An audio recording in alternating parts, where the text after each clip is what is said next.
BNP এই উপমহাদেশের মধ্যে সবচেয়ে জুলুমের শিকার হয়েছে, নির্যাতনের শিকার হয়েছে। কোটি মানুষ বছরের পর বছর তারা বাসায় ঘুমাতে পারেননি।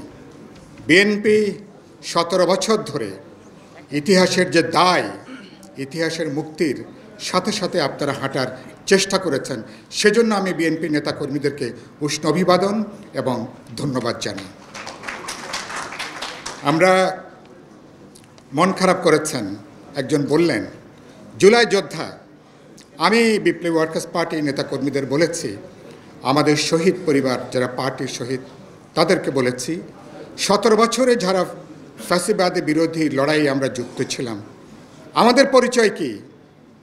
অবশ্যই আমরা সবাই জুলাই যোদ্ধা। এর বাইরে আমরা ফ্যাসিস্ট বিরোধী যোদ্ধা। এই কথাটা জোরের সাথে আজকে থেকে সবাই নিশ্চয়ই আমরা উচ্চারণ করব, কারণ লড়াইটা হচ্ছে 16 বছর এবং 36 দিনের।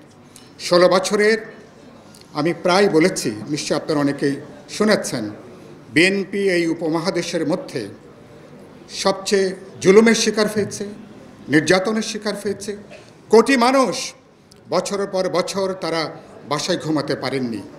তারা কোর্টের বারান্দায় আর জেলখানায় তাদেরকে গড়াগড়ি করে তাদেরকে থাকতে হয়েছে। হত্যা, নির্যাতন, নিপীড়ন, গুম, খুন, হাজার হাজার পরিবার। উপমহাদেশে এর দ্বিতীয় নজির পাওয়াটা খুব কঠিন। এই সময়কালে